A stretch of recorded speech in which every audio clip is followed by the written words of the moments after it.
This isn't a favorite five of the usual kind. This is a favorite five mixed with the trainer detective. So today I am King Fred, the trainer detective. Shout out to Fat Hadesha, who my son, who I normally do trainer detective with in normal circumstances, but we can't do it because of the current climate, which is COVID. So we're doing trainer detective via Zoom. And I have a special guest with me to talk about her favorite five trainers, who is Inch High. Nice to see you again, Fred. Yeah, nice to see you, everyone. Yeah. As those who have watched this before, who watched the Vinyl Vandals favorite fives before, you'll know that Inch has been on before talking about her favorite five. It was UK the last time, wasn't it? UK. Yeah. So we still need to do the trilogy, and that's to come back and do your USA yet. So hopefully it'll not take as long, but we'll get you back on as soon as we can to do your favorite five USA. But today you're doing your trainers. How hard was it to pick your trainers? Not that difficult, honestly. It wasn't that difficult because I just know what I like. Fair enough. That simple. I know what I like, but sometimes people tell me it's too much. Oh, really? Yeah. But we'll come into that in a minute about trainers and people's obsession or not obsession. So let's start with your first one. Have you picked them in any order? You got a favorite at the end, or are they all the same? They're definitely not all the same. I'm going to go with. There'll be a couple that are sort of on the same levels, but I'll start with the first one, which is the least favourite of the five. That's what I like to hear. Yeah. Yeah. Keep them in suspenders, as they say. Okay. Nike box. Calm down, Fred. Calm down.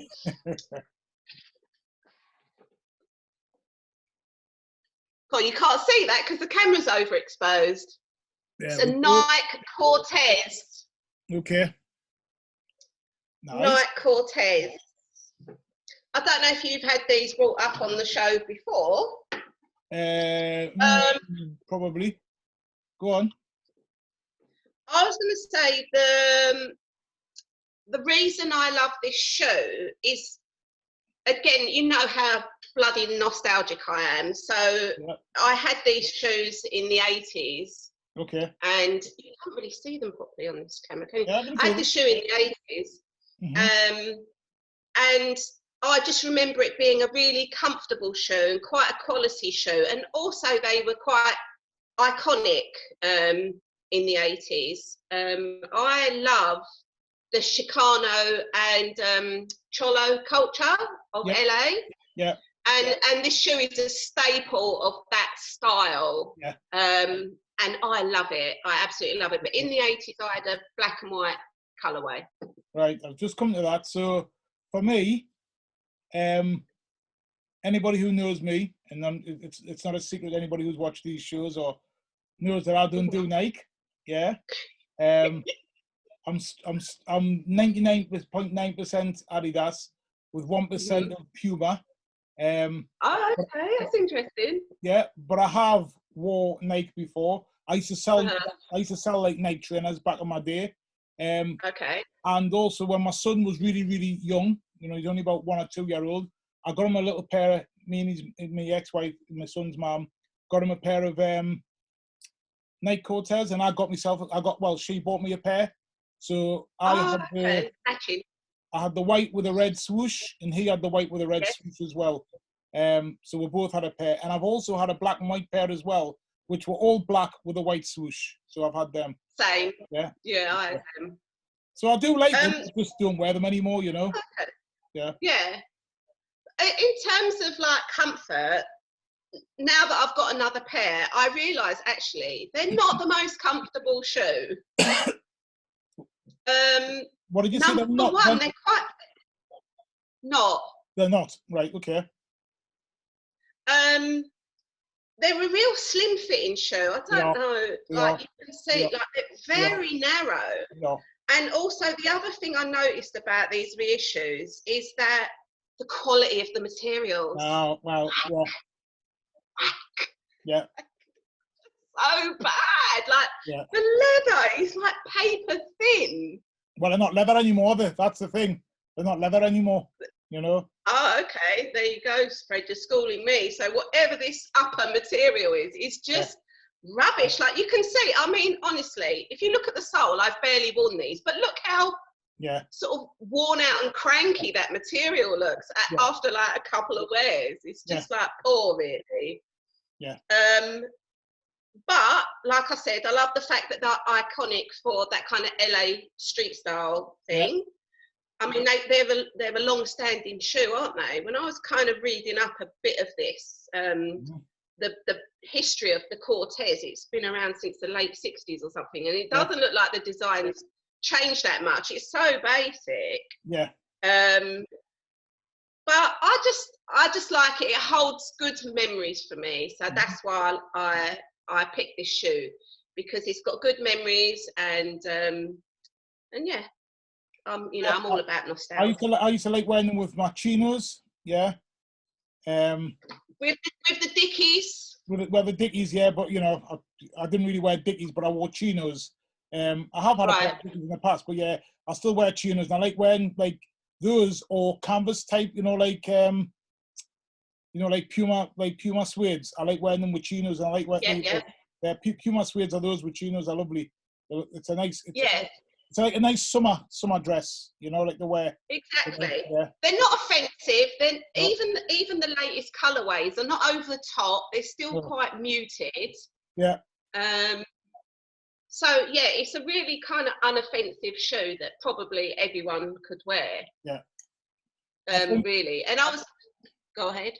I was just going to say, you hit the nail on the head before when you said about the quality of the shoe. I don't think it's just Cortez's. I think, when I look at Adidas, if you go and buy a pair of Superstars, I've got old Superstars that have lasted me for 20, 30 years.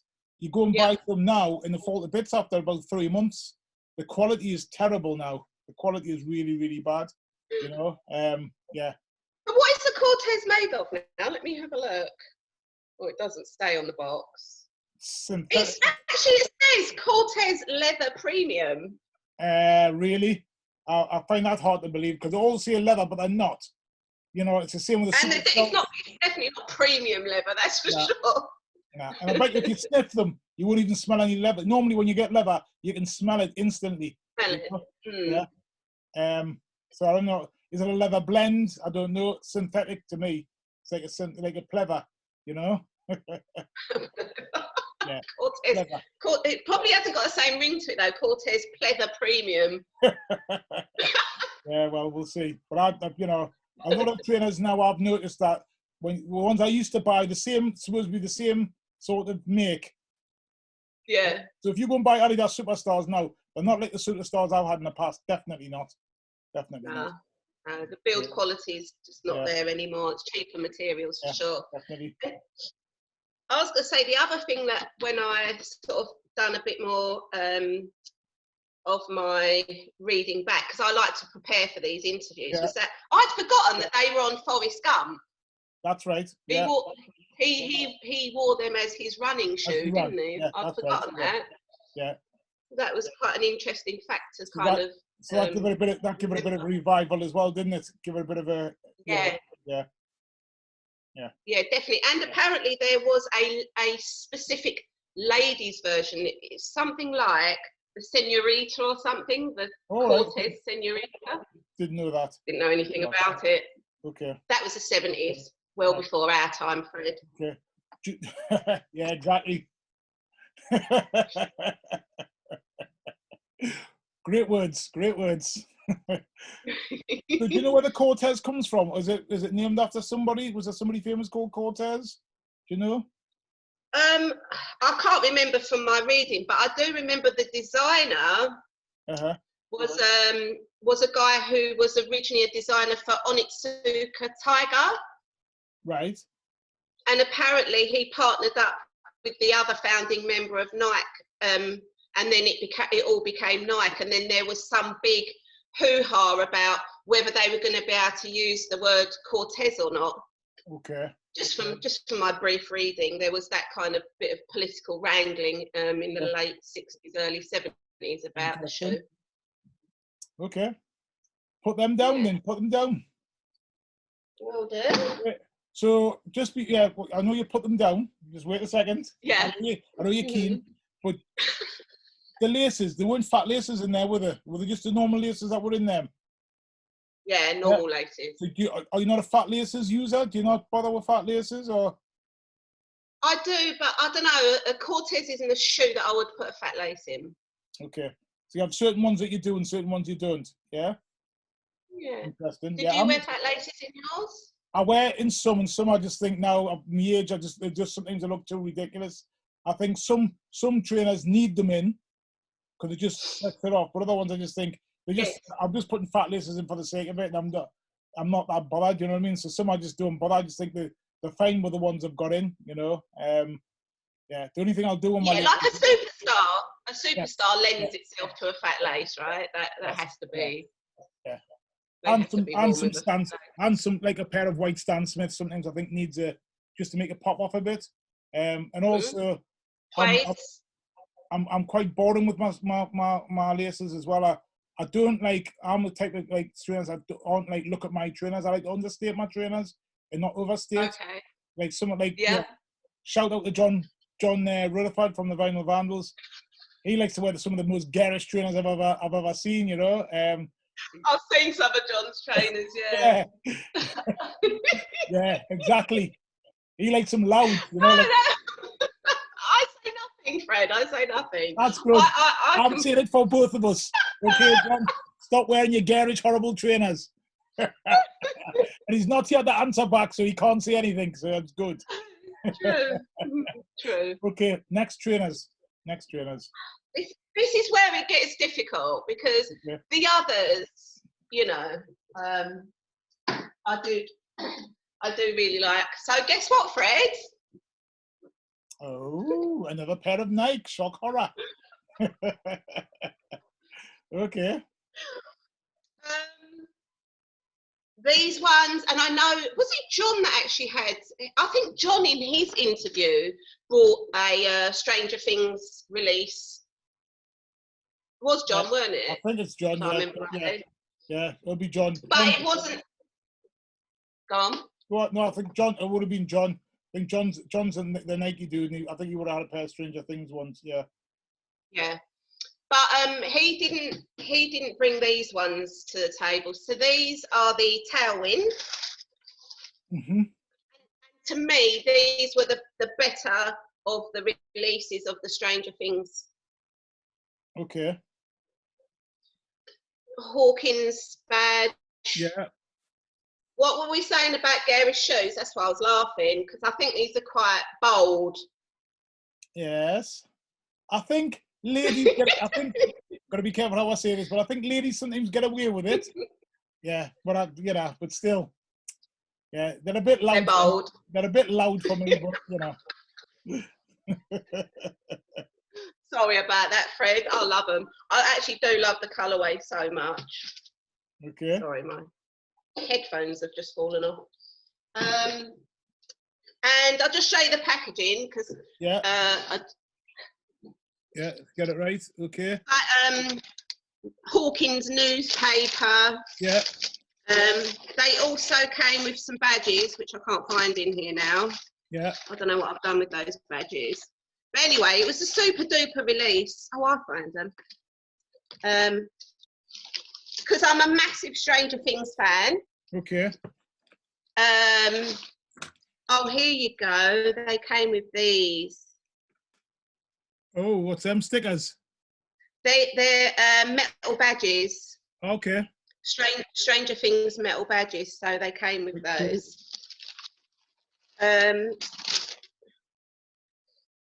So again, this is another running shoe designed by Nike. So there seems to be a bit of a theme here. For someone who never runs, I wear a lot of running shoes. What I would say is Cortez were classed as a running shoe back in the day, but you wouldn't get away with trying to wear them now. They would hurt you. Oh no! Can you imagine? I don't know. They'd fall apart. I don't know how Forrest Gump managed to run across America in them, like, because his ankles and his knees would have been done in. To be fair, yeah. But they look a bit Cortez-ish to me. They look a bit Cortez-ish to me. They're very much. They do actually. Narrow. Yeah. And even the silhouette's very. The silhouette, yeah. Very Cortez. Yeah. But it's got a chunkier sole. Yeah, it has. Yeah. And again, fairly flimsy materials. This is, it's a suede toe, but nylon in the middle here. Yeah. And the nylon, the suede is actually not too bad, but the nylon bit, again, it just feels really like wafer thin. Yeah. But because they were a Stranger Things release, I couldn't not get them. You know. Well, you could. No, I couldn't, Fred. I couldn't not get them. I've actually done a Cortez Stranger Things release, Nike did. I wonder if that's what John bought to it. But I love the badge. I love all the detail of the box. Like, it was just so exciting when I got them. I was just like a little kid when they arrived. I was really happy that I managed to pick them up. But yeah, I love them. I really love them. Yeah, I think this is a good time to ask the question. Where do you sit on the trainer collector as opposed to trainer obsessor? Is that the best way of saying it? So do you have trainers that you've never worn and have no intention of wearing, that you have as on display, or you just have them because you want them in your collection? You know, like, have you got all of the Nike Star Wars ones or something like that? Where do you sit with that? I used to have quite a lot of Jordans and Flights that I didn't wear, but I've actually sold them over the years now. Yeah. A bit like you in a way. I feel too old to wear Jordans now. Right. Okay. And they're also really uncomfortable and heavy shoe. So I would say I used to be not a mad collector of Jordans like you get, you know, a lot of these hype beast type people. But I just bought the ones that I liked, the colorways, the Jordan 4 and 5 were my favourites, I have to say, and I did collect those and some of the Flight models. But no. Not really, not anymore. I sold what I had that was unworn. But so you didn't wear them, I suppose. So beyond this cupboard, not in this cupboard, but beyond the next cupboard there that you can't see is my trainers. Okay, and in there's about, well, there's less than there was, but there's about 10 boxes in there of trainers that haven't actually been worn yet. But my point is it's not because I'm a collector. It's because I bought 2 pairs of them because they were in a sale. Yeah, and I've got 1 pair out that I'm wearing, and when they get battered, then the other ones will come out the box and I'll wear them. So it's not a collection. Okay. Yeah, it's not a collection. It's just okay, these are on sale for 30 quid. I'm going to get 2 pairs because now, and I'm glad I did, especially with some of the ones that I like say the ZX 750s, because we're like, you know, a year or two ago were 30 quid. They've now gone up to 80 pounds. Yeah. Oh, Jesus. So, you know, I bought 2 pair, and that was only 60 compared to buying 1 pair now for 80. And 80 odd, you know, especially some of the more difficult colorways to get. But I've never been a collector. Like, so I'll go to some people's houses, or I'll see on some people's sort of social media, and they have them in glass cases, they have them on shelves, like a museum piece. Never. That is not my intention with trainers. No, that's next level type stuff. Yeah, I would never classify myself in those levels at all. I'm a trainer fancier, if you like. That's fine. And what I do know about you as well is you've done something during lockdown. You've done something what I've done. I've sat and thought, you know what, I can't possibly wear all these trainers. So what I've also done is I've collected quite a few of my trainers and I've sold quite a few. So I've got some on eBay at the moment. And it was funny, the other day I brought them downstairs because we're having a bit of a clear out. And my wife says, "Oh, are they going into the charity shop? Or are they going in the bin?" She goes, "Oh, these will be going in the bin because we're batter guns." They're going on eBay. They're battered, but they're going into it laughing like, what they're going to sell for? I've just showed her them last night. I said, "Oh, they're up to £20 at the moment on eBay. Those battered ones that should have gone in the bin are up for £20. So there you go. Exactly. Helping me buy more vinyl. You know, I'm selling the stuff, I'm getting more vinyl. Which is you get rid of one habit for another. Another one. Yeah. But it's good recycling, though, isn't it? It's called recycling. I'm keeping green. Absolutely. There you Absolutely. Go. It's not going in landfills, it's going somewhere. So that's what I've been doing. I know you have. How many did you sell the last time? Because you were selling quite a few, weren't you? probably sold between Instagram and eBay, probably sold about 10 pairs, so it wasn't bad. Like, it's just a very spontaneous act. And like, they were just sitting there collecting dust. It's pointless. And I mean, I know I did refer to the fact that we're really young, Fred, but we aren't getting any older either. I mean, we aren't getting any younger either. So like, yeah.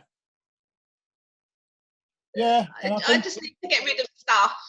Agreed. And I think what this last year and a bit of lockdown and, you know, isolation and has told me is that actually I've barely worn any of my trainers for a year because we've been in lockdown. So I've worn my Old Faithfuls because I've, you know, been in the garden or, do you know what I mean? I've been hiking boots on, do you know what I mean? Because I bought a pair of hiking boots for walking.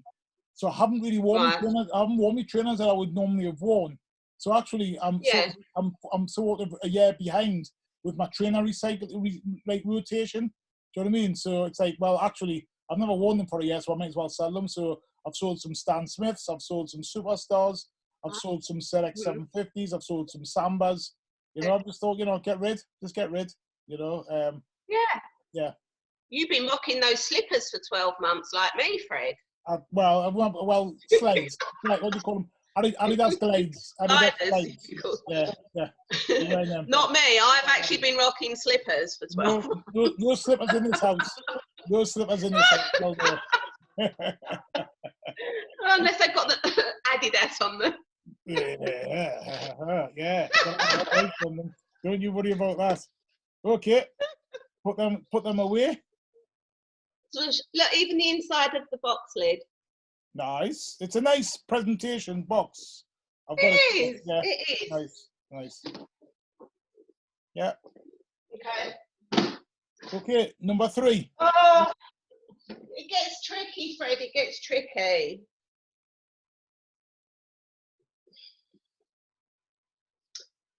Oh, I'm going to do Vans Off the Wall. Interesting. Yep. Okay. Now, for me, I've got many pairs of Vans, right? But it's not necessarily about this design. It's about this. Thanks, Rich. Hey, brother.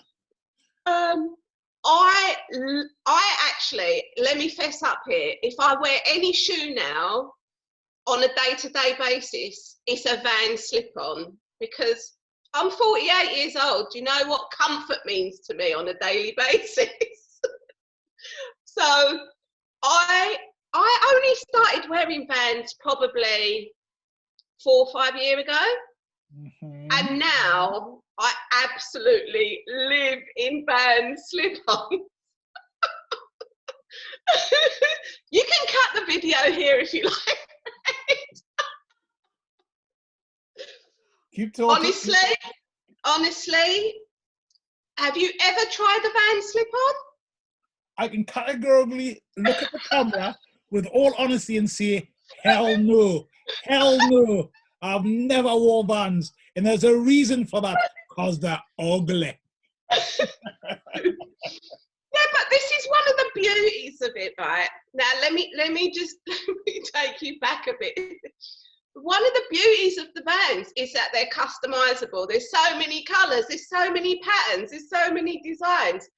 They're environmentally friendly, some of the shoes, you know, they're recycled, the collaborations that they do. You can get so many varieties of this shoe. It would probably run into tens of thousands of variety. I know I'm not selling it to you, but for me, this is a shoe on a daily basis that I wear. That's all I can say. Okay, I'm going to take you to task on a few things there. Okay, first of all, for those viewers at home that are watching this when it comes out, if you're watching it live, obviously comment in the live section. You think they are a nice trainer, and more to the point, and this is something that we've talked about with the Trainer Detective before. Me, John, Michael, and Julie, I think, have talked about this as well. Do we class Vans as trainers or not? Okay. And another interesting point. Okay, so that's another thing. Please comment and tell me if you class them as trainers or not. Another thing that I would also say is we just recently, just a second ago, before you brought those out, we're talking about being comfortable at home for a year, wearing slippers in the house. Yeah, I can see you've been wearing slippers in the house because, hell yeah, they're slippers. No, Fred, these are slip-ons, not slippers. Slippers. They're slippers. Don't you worry. Will you mug of cocoa in your house coat and you settled for the night with, with your mug of cocoa in them on? I know. Dear me. Dear me. Yeah. Wow. Well. Come on then, carry on. Speechless. No, I'm not really. It'll take more than that to make me speechless. Well, I'm not going to defend the shoe. This is obviously this is personal choice. All I will say is, for me, at my age, doing what I do on a daily basis, walk the dog, go shopping, drive the car, whatever. This shoe is my go-to shoe. I don't even have to bend down and do up laces, Fred. I just slip that foot in and I'm gone. All right, Nana, we hear you. Okay, Nana, we hear you. Okay, yeah. I know it's hard. To pick things up off the ground now with the arthritis and that, and the creaky back. But we still have to keep standards up as B-boys and B-girls. We still have to keep standards up. Okay, and you let the standard drop with those comfortable shoes. Okay. No, definitely. I mean, but these, look, if they were that bad, right? Me doing my background thing, like we all know anyway, how deep are these shoes? These shoes have been around for a long time, right? So, yeah, they probably are Marmite. I mean, if it was the 80s, I wouldn't have gone near these. I wouldn't have gone like that, like how you are. But time's moved on for me, and like I said, it's all about the comfort, and because what we were talking about, you can get so many different colorways, designs, they're environmentally friendly, the different materials and things like that. So for me, it's just like a really good shoe of choice if I want to match with a different outfit or something like that. So that's the other thing for me. Okay. Not convinced, are you, Fred? Not at all. I'm more disappointed with them than I am in your Nikes, and that's saying something. I didn't come on here to be judged, Fred. Well, you've come to the wrong place. Okay. Okay. So, before we move on to the next one, just wanted to ask you a bit about how would you feel about sort of like trainers' influence on hip hop? Has hip hop influenced your trainer wearing? Would you say or not? Has hip hop influenced trainer wearing? For you? Yes. Yeah, in what way? Definitely. In ways like seeing someone rock a pair of trainers that I've never seen before on an LP cover, going to the jams and seeing someone with some fresh kicks and be like, never seen those before, I'll want those. So it's that type of thing. Yeah. Just being exposed to kind of the rares or the ones that people had before they came out somehow, and then they became mass market. Because I remember the Nike infrareds, and I remember there was a big hoo-ha about them at the time, and I saw a couple of people wearing them. And then I went over but I never saw them for sale here. Yeah. But although I did know about them, and then I went over to America. My dad took us over to America, and I managed to get a pair. And then I came back, and I was like, yeah, here I am with my infrareds, you know. So it's a bit like a showing off thing, isn't it? You wanted that certain style or that certain colorway before anyone else to rock to the jams and stuff like that. That's how it was for me anyway. Okay, yeah. I'm just interested in it because some people tell me that they're not influenced. I'm thinking, well, how come you don't wear sort of like standard shoes, or do you know what I mean, like, or you wear a certain type of trainer? And I would say I've definitely been influenced. You know, look on record covers like you know, in the early 80s and think, or the 80s and think, oh, they look cool. I like them. You know, I like the way he's wearing them. Or when people are spinning on lino doing windmills with certain trainers, I'm thinking they look cool. Them, you know. Yeah, for me, definitely he's influenced me. Some people say not, but I'm just interested in what you had to say, so that's cool. Yeah. So yeah. Let's go to your fourth pair of trainers and. Well, how funny that this segue leads into me bringing out a classic shoe. About time. About bloody time. It's took you to your fourth pick before you come up with some reasons. Please. So. Yes. Oh look, they've not been worn. And they've got the fat laces.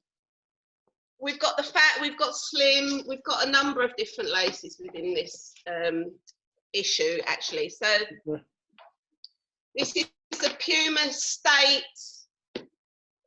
and Shadow Society edition. So with the Shadow Society, apparently they were an elite group of unknown designers who worked for Puma, who were brought together, and they designed this kind of set of, this series, if you like, and it had a better quality suede, and oh my God, butter. Do they feel completely different, do they? Yes, they are buttery. When I say buttery, they're buttery, Fred. And look at that colourway. I don't know again if you can see, but they're grey and mauve. And I love this colour. I absolutely love it. I do as well. Yeah. Definitely. Again, with a pair of chinos on, pair of khakis on. Yeah, they're the ones or a pair of shorts. And a mock neck or something like that. Oh my God, amazing. So. Yeah, and the other thing was, I used to get confused about the difference between States, Clydes, suedes. Yeah. There isn't any. There is some slight differences depending on which ones you're getting. Is there? Is the Clyde a bit of a wider toe? I don't know, but there is a difference.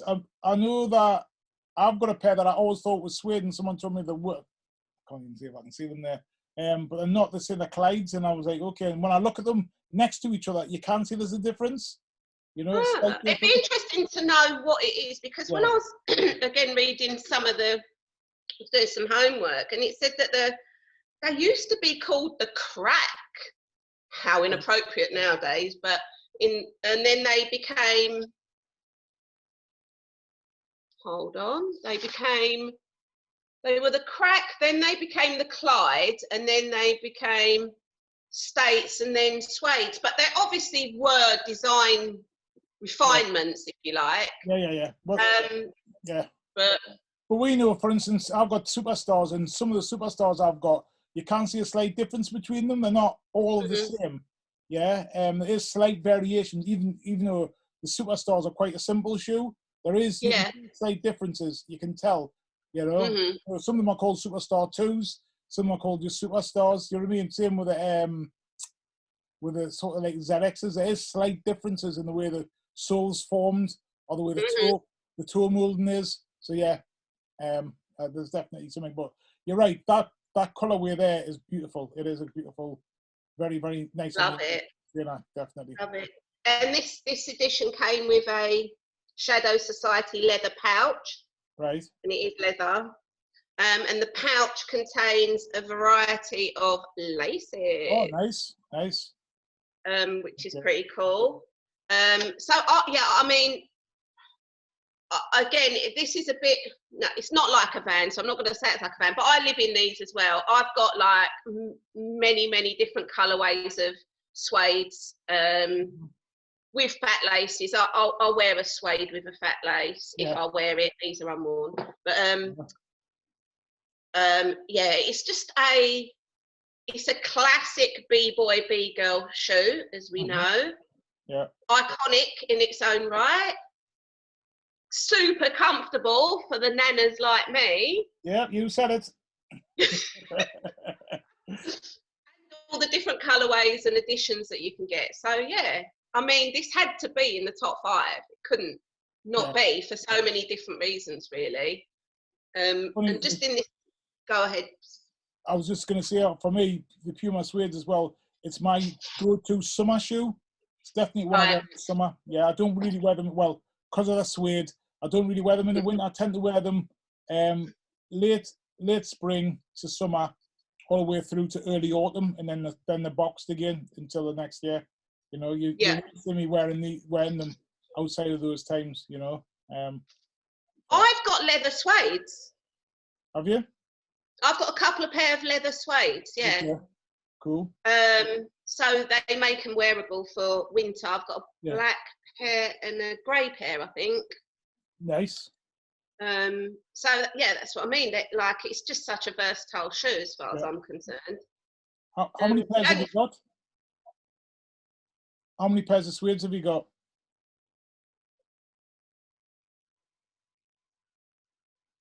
Don't know. 20 plus, 25. Yeah, okay.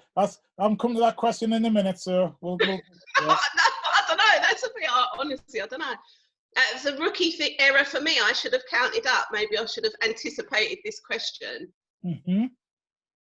Okay. I was only going to point out, like the special edition of the Tailwinds. This has got like the paper with the logo and stuff, which is really nice as well. But yeah, I haven't worn these yet, but I love them. I don't want to ruin them. Well, you start heading into put them in a glass case and put them on put them on your sideboard. Yeah, next to your Royal Dalton. Yeah, Nana's Dalton and Puma State.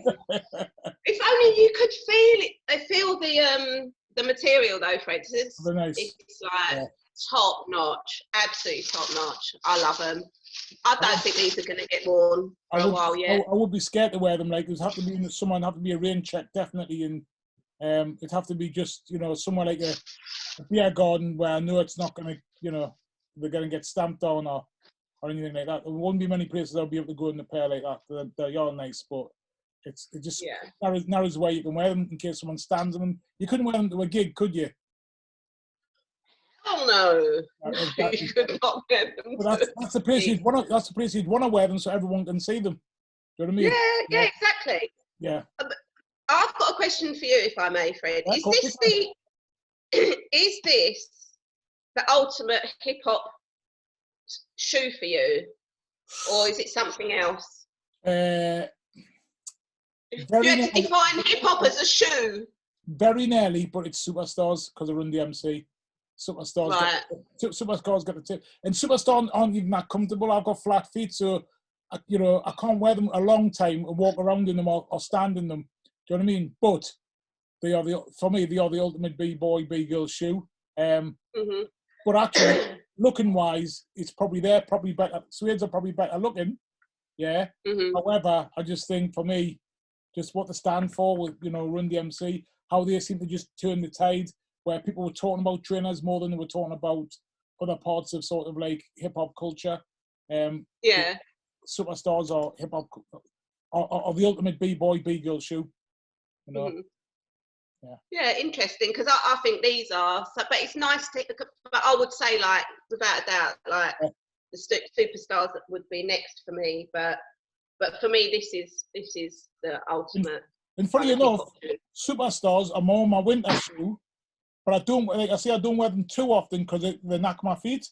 Because I'm flat-footed, and I haven't got much spongy given them, so so that's why like ZX 750s are more comfortable for me because they've got a bit of a spongier sole, for walking around or standing in for a long time. So like walking around shopping. Say if I'm going to a hardcore shopping session, buying clothes and stuff, wearing Superstars aren't the ones to be wearing because they hurt your feet. I totally hear you. I think I've got about 4 or 5 pairs of Superstars. Right. And I don't think I've worn them for about 6-7 years now, maybe longer. I might have taken them out of the box to photograph them, but I'm like you, I'm flat-footed, and there's no flex in that sole, is there? No, not at all. And actually, the soles get like putrefied, don't they? When they go off that off collar, and they go really stiff. Yeah, so it gets even worse, So while we're on the subject of how many Pumas you've got and how many Superstars you've got, how many trainers have you got altogether, roughly? Seriously, Fred. I honestly, I don't know. Have you got more than 50 pairs of trainers? Yeah, definitely. Have you got more than 60 pairs of trainers? Maybe 60, 70, but I'm guessing. In fact, no, I think it's probably more. Because what I'm doing is visualising my shoe. I've got a shoe room. Mm-hmm. A shoe room. I'm visualising. A shoe room. Yeah, that says a lot in itself, doesn't it? A shoe room. A room in your house dedicated to only trainers. Mm-hmm. Mm-hmm. I'm visualising my show room, and Yeah. it's stacked with boxes. I've got them in brand. Yeah. And if they're 10 high, and I'm thinking that's 6 along, no, it's probably 10 rows of 10. Yeah. So maybe. Just what I was going to say. When I ask anybody how many trainers they've got, they always, because they're a bit of ashamed, and they're doing it if their family's listening, because I know their family normally have a go at them as well, and say, you've got far too many trainers. They'll always say, and if they say 60, I know they've got 80 to 90. If they say they've got 80, it normally means they've got about 120. Yeah? So I'm estimating that you probably got about 120 pairs of trainers. And I'm probably still out on that. Well, yeah, because the other thing that I need to consider also is that I'm visualising just the boxed ones. Yeah. I have numerous pairs that aren't boxed, that aren't sitting in that row that I'm visualising upstairs. And bearing in mind, you've just sold about 10 to 20 pairs as well. Okay, yeah. So I'm just putting it out there. Okay, I'm just putting it out there. Oh God! But no shame in my game, Fred. There we go. There we go. Yeah. Okay. Yeah. No, but it's a passion, you know. It's. I mean, you of all people must understand. It's the records. It's the trainers. You know, it's our passions. It's our hobbies. Yeah. Like people spend on going to play golf or the gym, God forbid. You know. Well, I do that as well. So. I don't. So what you might spend on extra gym money, I'll spend on something else. Like I'm not sorry. Well, I don't go to the type of gym. I do I do martial arts, so it's a bit different. You do your exercise. Yeah. But you have passions and you spend money on them. Yeah. And I don't spend fortunes on alcohol because I barely drink. So there's the one. You know, when people point the finger at me, I'm saying, well, you know, you go to the toilet and pee yours out. I've got mine to show forever. Do you know what I mean? As long as I want to keep them, that's the difference. Yours down the toilet, mine doesn't. Mine's behind me, and mine's in front of us there. So yeah. Exactly. Yeah. I mean, I barely drink and I don't smoke, so same. There's no sort of same here. Unhealthy vices, shall we say? Okay, that's cool. Okay. Last set then.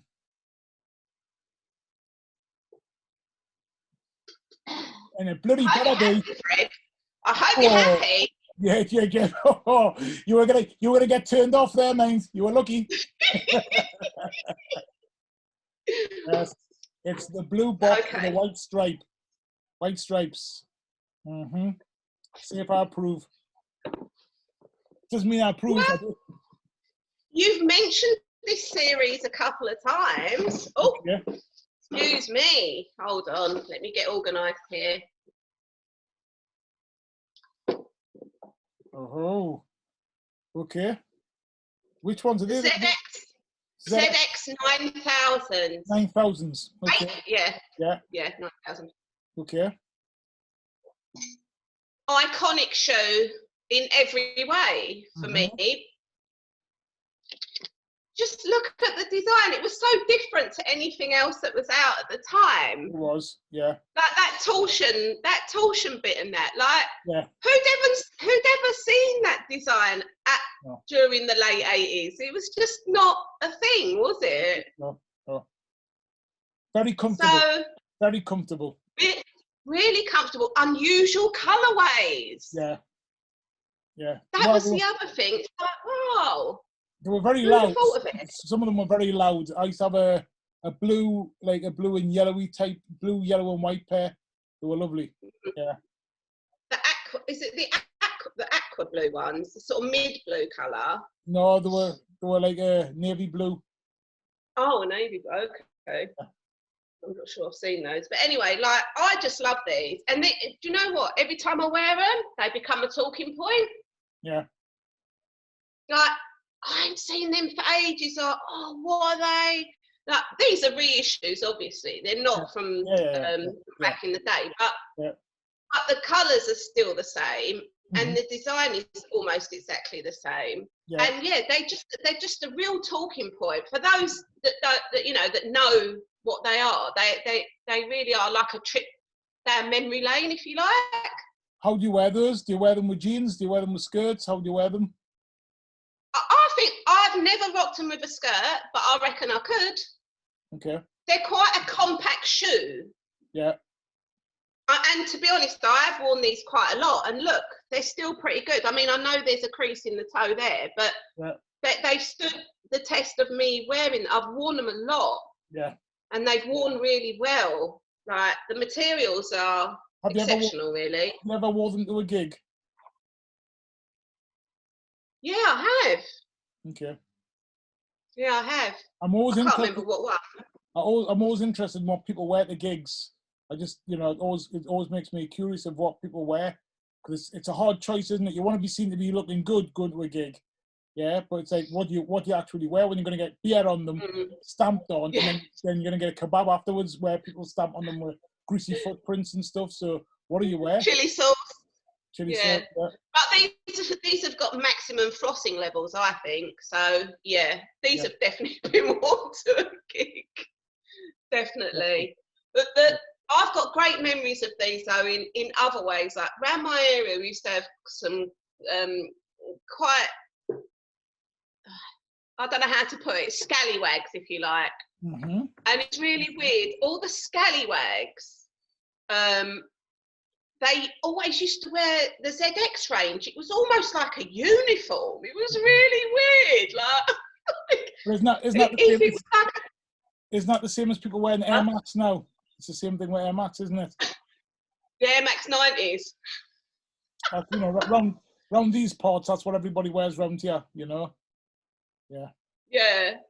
And it was the same in the late 80s, like around my area. The ZX series, like all the Scallies wore them, and but they wear them to death as well, like literally. I mean, you have to wear these a lot to like put holes in the side bits and things like that. But that's what they used to do, and you just notice that they were always wearing the ZX. The people that used to steal the car stereos and things like that.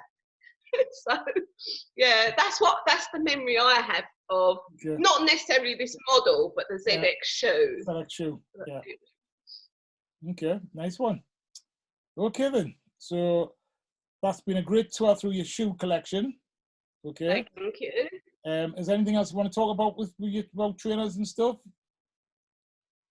No, not only to say that, like I said before, I'm not like some big hype beast collector, like what you were mentioning about putting them in boxes and stuff. Yeah. I just buy what I like. I don't buy to collect. Yeah. I buy what I like and what I would wear. Would you queue in a, how these people, I don't know if it's like down London, but in Newcastle, there's people get paid to queue. So there's a shop called End, and it's well known for selling, like, having trainer drops where there's certain rare trainers come out and there's massive queues. They've got bouncers on the door, and and it's interesting because you have people getting mugged on the corner for them and all kinds of stuff. Some proper trainer wars going on. Yeah. Is that the kind of thing you do when as a trainer coming out, you really want to queue for them? That'd be a no for me. No for Nana. Yeah. Definitely not. And the thing with me is I would never queue for them. I wouldn't pay anybody to stand in the queue for us. And actually, I don't like paying top dollar for trainers, like I've said before, like the ZX 750s. I love them, but I ain't paying £80 for them. I like to get out the dream of the chase, the thrill of the chase for me is getting them really, really cheap. That's my dream, to get them as cheap as I can. you know what I mean? That makes me feel as though, not only do I love the look of these trainers, but I've also got them really cheap. If I've got this, if I like trainers and they're really expensive, I just don't enjoy it. It's not, you know, my trainers have never been expensive. Yeah. Yeah, it's the same like a record though, for me as well. Like it's the thrill of the chase. It's the thrill of getting the right record for the right money. Yeah. Like anyone can pay top dollar for a record, and you could have the biggest, nicest record collection if you want to pay for it. Yeah. But for me, there's no buzz in there. The buzz is in finding it out in the field and getting it for the right money. And yeah, it's the same. It's the same with the trainers for sure. Okay. I'd like to have you back on. I'd like you to come back and talk about your favourite 5 USA albums. Okay. Yeah. And another one I was talking to, I still want to do the hip-hop females. So I still want to get that sorted out. I'm going to try and get that sorted out as soon as I can. And the other one I would like to do with you is, which I was talking to Mel about, is tracksuit tops. Tracksuit. Yeah. Tracksuit tops. I'm not a massive tracksuit top wearer though. Yeah, well, tracksuit tops, stroke, sort of like hip hop tops, if you know what I mean. So, your favorite sort of like, I know you you're like me, which I discovered the other day. You like your preppy stuff, so you know that kind of college jackets or preppy sort of jumpers. But just your favorite 5 of them, just to talk. Oh, okay. Yeah, just to keep. Yeah, that'd be cool. Keep it going. So have a think about it anyway, and we'll get you back. Okay. Yep. Any last words before we go? No, just to thank you again for having me back, Fred, and for going through my top 5. I appreciate it. So thank you very much. We appreciate it. When I say we, I mean the Vinyl Vandals, not just me. Vinyl Vandals is me, John, Julie, and Riddler, and also a little affiliate there, which I said before, Fathead Asher, my son. He normally does a filming for the Trainer Detective, so he's definitely part of the film. Okay. By definition, the fact that the Vinyl Vandals and the Trainer Detective are one in the same. So thanks for obviously taking the time out to do that. Don't forget to catch DJ Riddler every Monday night. Now at the extended time of 2 hours, which is 7 till 9. So you can catch him on Method Radio. Okay, don't forget the seven bridges. Every fourth Monday of the month is me and John. We have a little theme to our mixes that we do. Okay. If you've been on the favorite 5, don't forget to drop me a line. Tell me your address, and we will send you. Can you see that? Oh, a pin! Nice. Pin badge. You will get a favorite 5 pin badge. So just send us. Just drop us a line in the messages on Instagram or whatever, Inch. If you tell us, I'll whiz one across to you. Okay? Yeah. Maybe there's a couple of other things that we've got lying around, but I'll whiz one across because we just want to appreciate and thank people. And as growing up, everybody knows we used to watch Blue Peter. Blue Peter used to always have a thing. If you appeared on Blue Peter, you got a Blue Peter badge. This is no Blue Peter here. This is much better than Blue Peter. This is favorite 5 on the Vinyl Vandals podcast, and you get a Vinyl Vandals favorite 5 podcast badge. And you only get one if you come on this show. You've been on twice, so we'll have to give you something else as well extra to go with that. Okay, so we appreciate that. Okay. I wouldn't mind the new pair of ZX something or other. Next time I'm in the town, I'll go into JD Sports. I'll get my camera out. I'll take a photograph and I'll send you the latest pair. No problem. Okay. Cheers, Fred. We are the famous. Thank you. We are the Vinyl Vandals. Peace to everybody out there. Take care. Speak to you soon. Okay. Bye.